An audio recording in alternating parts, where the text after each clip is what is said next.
You're listening to the Mississippi Outdoors Podcast. I'm your host, Matt Wyatt.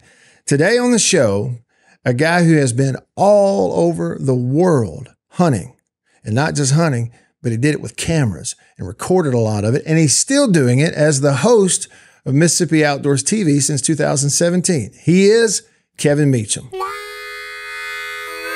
This episode of the Mississippi Outdoors Podcast is brought to you by the Foundation for Mississippi Wildlife, Fisheries, and Parks. You're listening to the Mississippi Outdoors Podcast, and I'm your host, Matt Wyatt. Now, the Mississippi Outdoors TV show, they got a different host. It's this guy, Kevin Meacham, in the studio with us today. Kevin, how you doing? Man, doing good. Good morning. Glad to be here. Good morning to you. And listen, I must say that at the time we're recording this, you have made extra sacrifices to be here because you could be in the woods on the next to last day of turkey season. It's a big deal, ain't it? Tomorrow's the last day. Yeah. Spring turkey season here in Mississippi. And you were in the woods this morning? I went this morning with a buddy of mine, and we heard a couple of turkeys, but I think they kind of figured us out, and they went the other way. So, I guess the point is, I appreciate the sacrifices you're making to be here. I understand.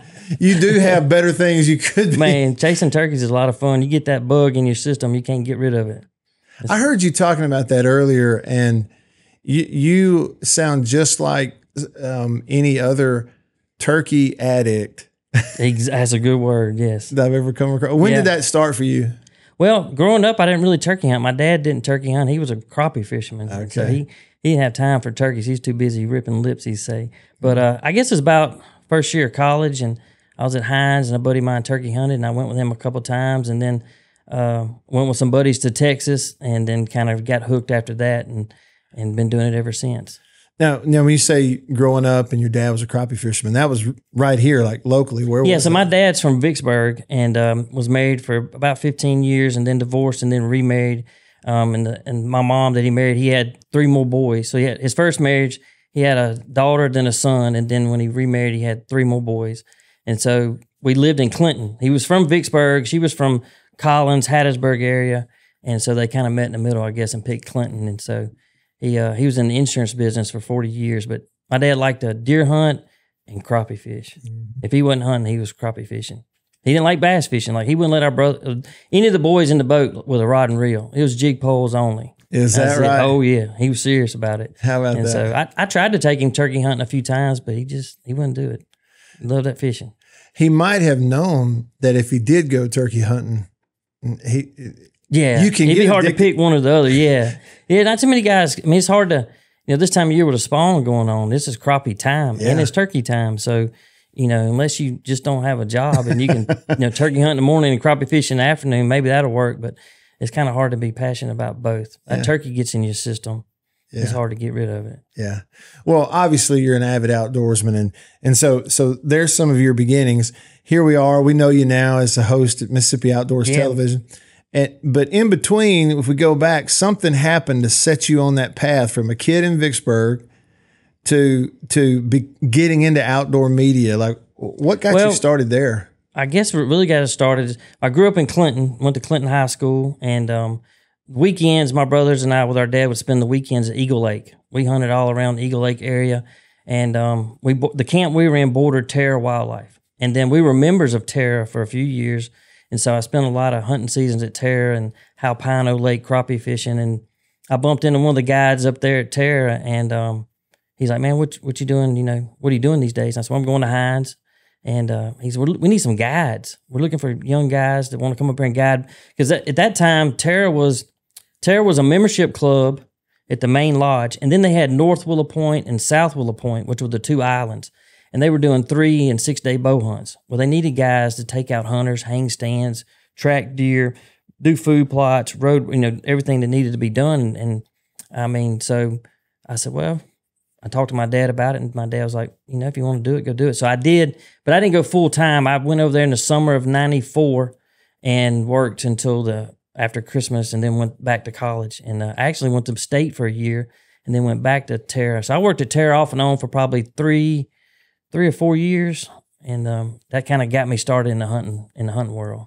What was those initial guide trips for you? Man, what was that? Look, we had hunters from Pennsylvania, New York, all in that northeast corner of the country was a lot of our hunters, and then we had a lot of guys from South Louisiana, and I would say that was the biggest. That's probably 80% of the clients that came to Terra over the years, and we could sit. That'd be a whole nother podcast to talk about hunts and guys that we had come in. You know, this was back in the mid '90s. We'd have guys come in. And this is the truth right here. We would have guys fly into Jackson, drive to Vicksburg, and stop at Hey Dad Sporting Goods on Highway 61. You know where Hey Dad? Yeah. Now it's Delta Outfitters. Back then it was Hey Dad's trip. Hey Dad owned it. And they would walk in there and buy a brand new bow and arrow and then drive up to Terra to hunt for 6 days.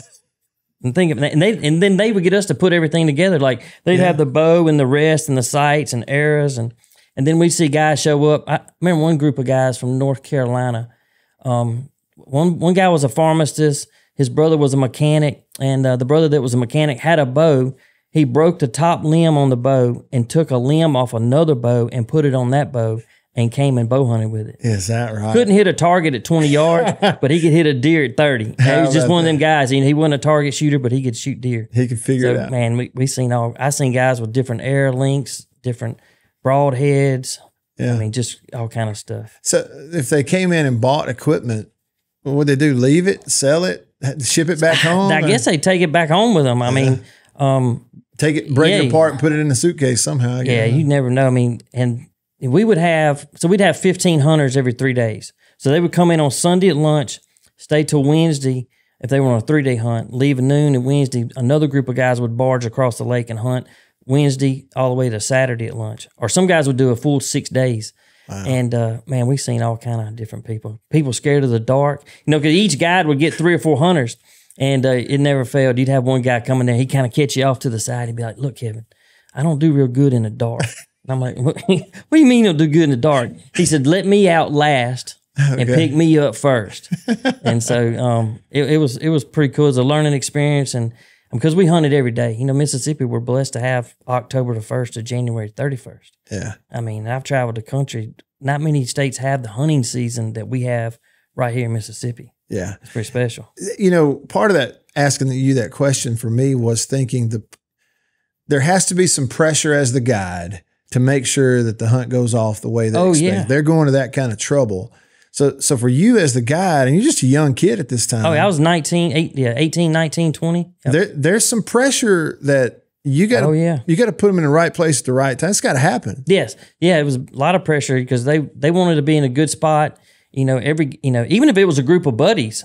I mean, if it was 4 guys that had been longtime buddies and they showed up, I mean, they would all get you separate and be like, hey, I don't know where you putting the other 3, but make sure you got me in a good spot. And so then you drop him off, and the next guy get in the front seat, man, put me in a better spot than you put him. Wow. And so it was pressure, but, you know, at Terra, it was so many deer. I mean, back then it was just deer everywhere. And so they all were seeing deer, but you'd have those days that guys would come in and whatever, it was maybe mid-November and the weather was hot and the conditions were a little different. There was plenty of acorns dropping and the food plots are doing good, and the deer might not move as far as they did in early October or late December. So you'd have some groups that just wouldn't see many deer, and then the next group would see a ton of deer. So it was pressure, but it was a lot of good guys that came in and hunted. And, you know, when you get a bow hunters, they're pretty serious about it anyway. Yeah. And so it was a lot of fun. Yeah, I bet it was. We would shoot on the islands and at Terra, on each place, they'd shoot 200 plus deer a year with a bow, you know, 40, 50 bucks, and some really good deer. I remember we had a guy from Hattiesburg that was a doctor that hadn't hunted, but his buddy was a big hunter, and he got him into hunting, bought him a hunt, brought him to Willow Point, got him a bow, fixed him up, and they hunted together. They wanted to use climbers and hunt pretty close together, and he shot a buck. He didn't even know what he shot. He killed it was one of the biggest deer we killed over there over the years. It was a 175-inch deer. He shot with a bow, and he didn't even know. When I wasn't guiding him, another guy was with him, but he went to pick him up, and he said, yeah, we got shot a buck, pretty good one. And they went over there. He said, we watched it fall. And so they went over there to get it, and he was like, dude, you might have killed a Boone and Crockett. And he's like, what is it? I don't even know what a Boone and Crockett is. So it was you had a lot of guys that had been bow hunters, and you had a lot of guys that were just first-timers. Yeah. So you see from, you know, this low spectrum to the high spectrum. And 19 years old for you? 19, yeah. And getting paid to do it? Yeah, I was getting a check every other Friday. Can you believe it? Kevin, you had to have buddies of yours that said, wait a minute. You getting paid to do what? Yeah, it was dream job almost. Oh, my brothers would come over there on the weekends when we wouldn't have hunters. You know, we'd let them shoot some does and help a little bit. And we had a couple of guides that would. That's all they did. They'd come help weekends, and we'd give them a list of stands to take down. They would just go take down stands because we had 200 something lock-ons. I mean, that's a lot of tree stands. This is a big operation. Oh, it was a big operation, and you know, each stand we had flagged from the road to where the stand was with bright eyes and flagging. And so every time we moved one, we had to take all that down, put up a new stand, flag it out to the road so clients could find it. And yeah, it was 7 days a week. And then you know, we'd have, you know, when the deer were really moving, we might have 7 to 10 deer shot every evening with bows. So we had tracking dogs back then, and you know, we didn't have GPS, and we didn't have trail cameras and all that. I mean, it was, you know, guys were like, what's in this area? Well, there's some good deer in the area, but I don't really know. Yeah. You imagine back then if we'd had trail cameras, how much it changed the game.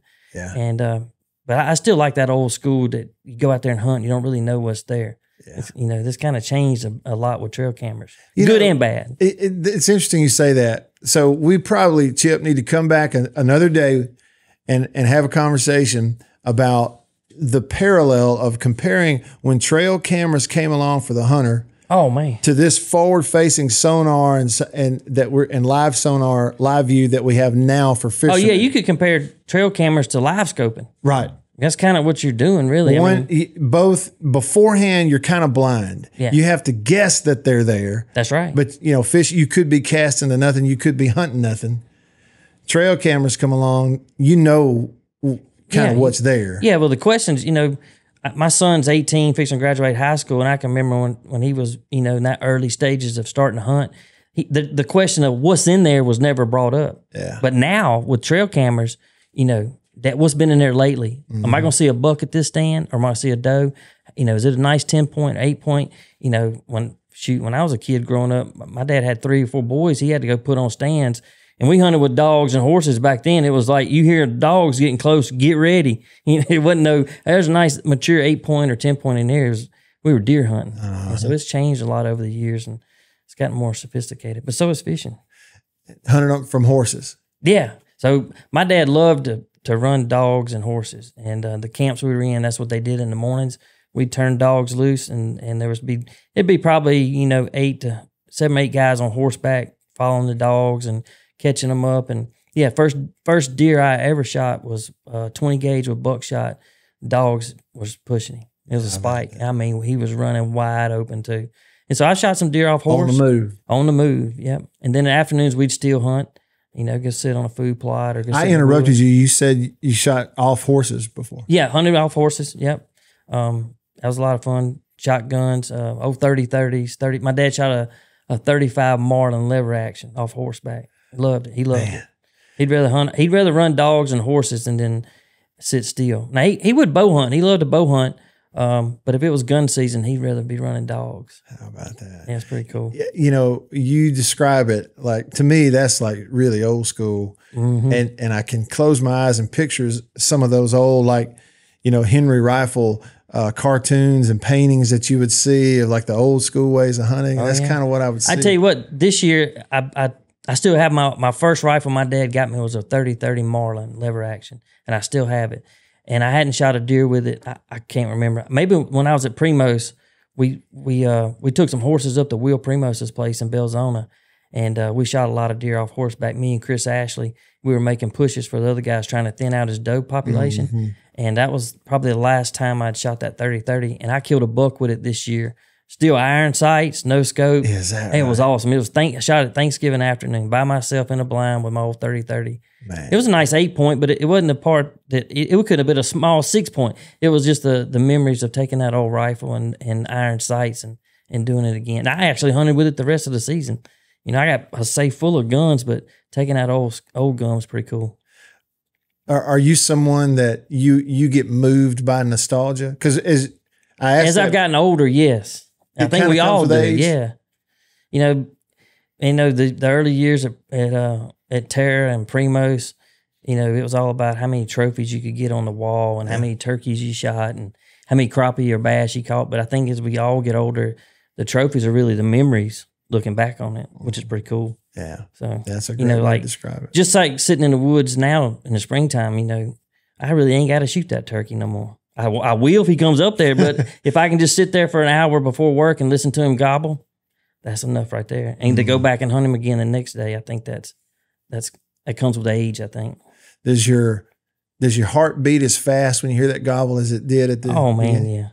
That doesn't change. I don't think that changes. I hope it don't. Yeah. That keeps you getting up. There's a lot of mornings you wake up and you're like, I don't know if I'm going to go this morning, but you sit there 4 or 5 minutes or get a sip of coffee. And man, I'm on the way. You texting your buddies, I'm on the way. I'm on the way. All right. So you've mentioned it a couple of times, and I promise we're getting there. Host of Mississippi Outdoors TV recently. But we go back, you're guiding as a young guy in college at Terra, and then something happens where you have an introduction to Will Primos and Primos Hunting that sort of changed your career trajectory. Exactly. So when I was in college, before college, I'd worked in a pharmacy for years in a drugstore with my neighbor. He was a pharmacist. Anyway, so when I was at Terra and Willow Point working, there were some guides just my age that came over there and worked as well. Brad Ferris, you probably know Brad. Brad's in the real estate business now, doing really good. And still does some stuff with Primos. But Brad Ferris, Kenneth Lancaster. I think Kenneth was one of the first ones that Will hired. Brad and Kenneth are brother-in-laws. They're married to sisters. And they both worked in bow shops, and they knew Will and some guys. And so Kenneth and Brad, Chris Ashley, myself, Dean Davis is one of the guys that worked part-time at Terra. We all knew each other. We all met at Terra and were guides at Terra or Willow Point. And Will came over there at some point. We would close throughout the season. And so the Primos guys and some Mossy Oak guys came over there and they hunted maybe Thanksgiving or something. And we all met Will. And I think Will had hired some camera guys and was really teaching them how to hunt. And something clicked. I don't know if somebody said something or if Will figured it out. It was easier to hire some boys that liked to hunt and liked the outdoors and was really passionate about it. And then he taught them how to run a camera. Mm-hmm. So when he hired Kenneth and then Brad and Dean and Chris and myself, none of us had camera experience, but we loved the woods. And he taught us how to run the cameras and how to set up and how to produce things and put things kind of, you start to hunt out and we put it in a timeline. And so we all went to work for Will. And back then we were doing VHS videos. And I'll never forget, he walked in there one day and said, we're going to do this. They're coming out with a DVD. You may think about that now. We're like, DVD? What? Yeah. And he's like, no, these rednecks aren't going to buy DVD players. And so we kind of held off, actually, another year just trying to figure out what we were going to do. And then we'd started on Outdoor Channel. And so, man, we were producing, all these TV shows. We were in Jackson on State Street, and then we moved to Flora, and Will built a facility in Flora, Mississippi. And we went from like 18 or 20 employees up to 140 and 150 employees in a short period of time. And, Primos was one of the highest rated shows on Outdoor Channel. Mm-hmm. We were selling 500,000 videos a year across the country and in Canada. And so we were doing elk, deer, waterfowl, turkey. We did some coyote videos. We started doing big game videos, and we're still getting paid to hunt. I mean, just loving it. Getting paid to do it. Yeah. You told me a story a little bit ago about one that involved, like, you're camping out in tents, like with your camera gear for days at a time. Oh, yeah. A long way from it. Sounded like almost like the show Survivor, man, to a degree. It was a lot like that. So back then, Will was big into deer and turkey and waterfowl, being from Mississippi. Then we started doing the elk videos. And look, Will was a master at marketing. That's what he's really, really good at. And he knows people. I don't know Coach Nick Saban, but I bet him and Will Primos, if you put them in a room together, I bet they're a lot alike. They're really good at motivating people and reading people and heading people in the right direction. That's what Will was good at, and running a company. And Will had a vision, and it was, his goal was for us to go on a hunt, have a lot of fun, put it on Outdoor Channel or put it on a video, and for the consumer to be like, man, I can hang out with them guys. Mm-hmm. And so when they went to the store and they saw that Primos brand, they bought that Primos product. Yeah, and that's what he did. And it worked for a long time. Sort of the marketing circle of life right there. That's right. So and we were fortunate enough and blessed enough to be the group of guys that got to go out there and hunt. I mean, man, I've hunted turkeys and deer from Carolinas to California. And but we did those backpack hunts in Alaska. That's the farthest you went, Alaska? Well, I went to the Northwest Territories in the McKenzie Mountains. Brad Ferris and I went up there the first time, and we did a Dawes sheep hunt. Okay. And we stayed in tents for 10 days, all the camera gear, solar panels. And Then me and another guy went back 2 years later, and we did a moose, doe sheep, and caribou, and we were 15 days in tents in the craziest weather you can imagine. I mean, it was brutal some days. Brutal cold. Brutal cold and wind and storms. And same thing in Alaska. We were on the peninsula. We moose hunted in September, and the weather was up and down. You know, it'd be cold one day and a little warmer the next. But we went back in October, and we bear hunted. I shot a big Alaskan brown bear. I was going to ask you about the brown bear. That was a bucket. What was that hunt like? It was unbelievable. We were down in the valleys where we were camping close to the water, and we would leave every morning and go up on this big mountainside and glass the creeks going out to the Bering Sea. And these bears are getting ready to hibernate, so all they want to do is eat. And so the salmon were spawning, so they're in the creeks and the rivers catching as much fish as they can. There'd be flats out there between the two creeks full of berries, and they would just lay there and just rake in the berries. And they would do the same thing with the fish. The bear that I shot, we saw him coming down the river, and we got in front of him, and I shot him. But he was in the river catching big fish, and he would eat parts of the fish and then throw the rest on the bank, and the cubs, the wolves would get the leftovers. But man, to walk up on that bear was, the guy had said around 1,200 pound brown bear, really big animal. To walk up on that, to see it, I mean, you just, until you see it firsthand, it's hard to really explain to somebody. Yeah. And then Brad shot a moose that September that was 72 inches inside spread. 72 inches. I mean, it looked like 2 sheets of plywood turning around, walking up there. I mean, just to see stuff like that I may never go back. Just to have those memories of those hunts is pretty cool to think about. You know, for a lot of people that haven't done that, though, Kevin, it's like, it seems like potentially a dangerous situation. Like there's no guarantee that something isn't going to happen. We had some scary situations. Some of them were in some planes. Yep. Yeah, we one time Brad and I we had been up there moose hunting. Brad shot a moose, and we flew from our spike camp to base camp in a smaller. He went, then I went. We couldn't take both of us. Wasn't enough room and all our gear. And we got to base camp, and we had a charter plane coming to get us. And this base camp's like on a sandbar. I mean, rocks and sand. That's it. There's no asphalt. And the plane landed, and Brad and I had all this gear because we were leaving there, going straight to Colorado to elk hunt and meet up with the rest of the guys. So we had all this. You can't imagine all the gear we had. You start taking camera gear and hunting gear and clothes. And the pilot landed, and the weather was really bad. And he's like, yeah, we got too much weight.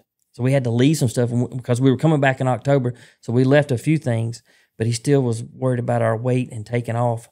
And I'll never forget, I was sitting in the front, and the pilot was right here, and Brad was in the back, and then all our gear. And this was a small plane.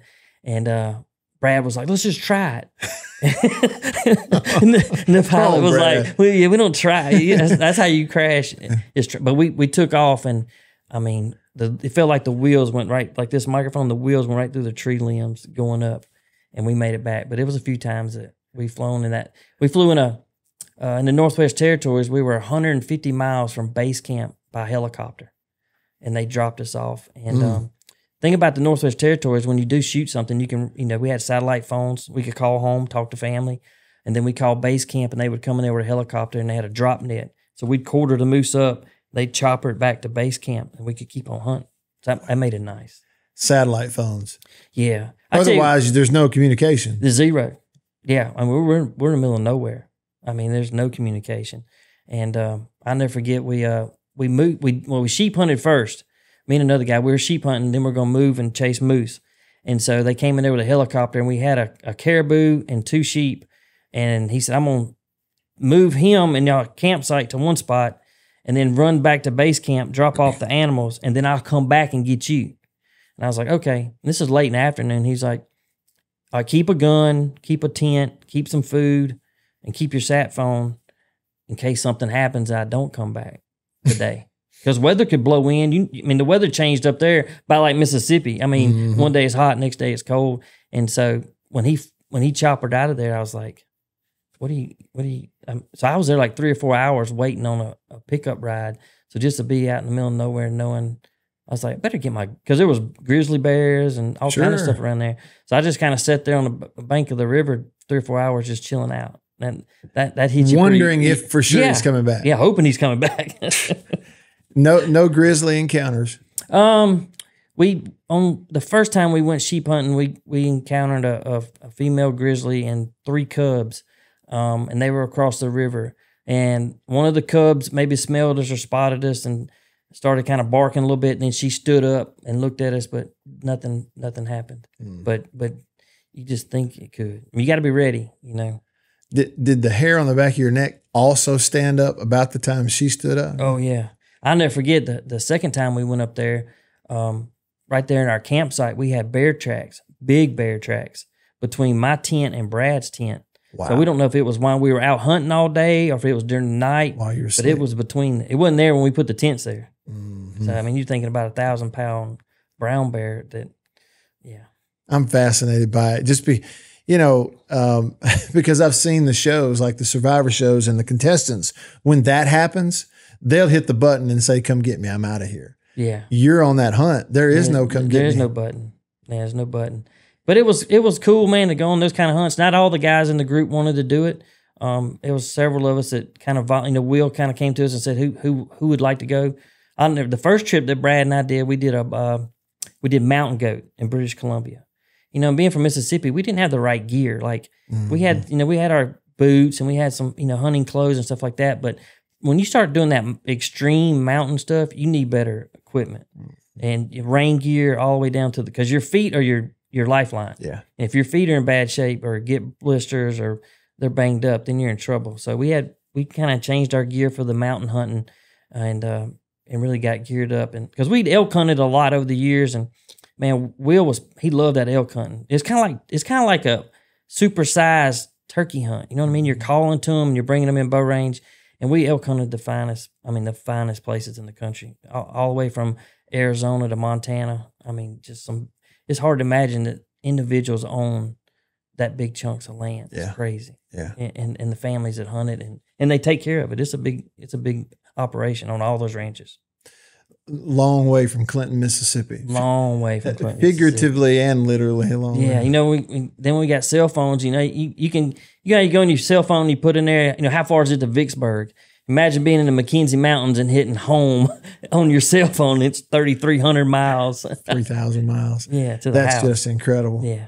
So like again, I'm looking at that career arc of just everything that happened for you, those stories, and somewhere in there was a transition from Primos to Mississippi Outdoors. Yeah, so Will owned the company for years. It was Will and Jimmy Primos that ran the company, and Will sold it to a small equity group, and a few things changed, and then it sold a few years after that, and then it really changed. And so myself and 3 other guys, we left Primos and we started small town hunting, and they're still doing small town hunting. They're doing on Sportsman's Channel. It's Chris Ashley, Keith Burgess, and Cody Kelly. They do a great job. And I was the 4th guy on the show. And my kids got older, went through a divorce, and so I just kind of backed out of that. And at that time, Dr. Polis and I had run into each other. And he said Melvin had kind of, retired, and they were going to make some changes. And he said he was kind of looking for somebody that did a little bit of everything, and Doc and I had John Polis, Dr. Polis' son, John had worked for us at Primos for like 2 years. And so Doc knew that I did a little bit of everything. I'll brim fish, I crappie fished, turkey, deer, duck, rabbit, squirrel. If I can go hunting, I'll go hunting. And so he and I talked a few times and ended up it all worked out. So I've been doing Mississippi Outdoors probably from 2016 or 2017. Okay. Yeah. I've been all over the state. Yeah. All over it. All over the state. Yeah. And as you say, do a little bit of everything. And I guess initially, comfortability around cameras, with cameras, recording, those kinds of things, that sort of made it a natural fit, I guess. Yes. So I've been a Primos, 15 years. And then, a lot of people saw the TV show and the videos, and I kind of compared it to like when you watch ESPN Sports Center. That's kind of what you saw when you watched the videos and the DVDs or the TV show. It was the highlights. Mm-hmm. What people didn't realize is the work. I mean, we had office jobs. So we go out hunting and come back, and we'd be in the office putting all that footage together. Part of my job was booking hunts. So I took care of every plane ticket. I did all the hunt license for all the guys. I dealt with the outfitters and landowners and coordinated everything. And Will and I would sit down with Brad, and we'd lay out a schedule of who hunted where and who filmed, who hunted. And we did that for the whole season. It was a big deal. And we had those office jobs that was a big deal too, to put all that. It was a lot of work to put that together. Think about it. At one time, we were doing 2 TV shows. We were doing Primos Truth About Hunting, and then we did Primos Truth About Whitetails.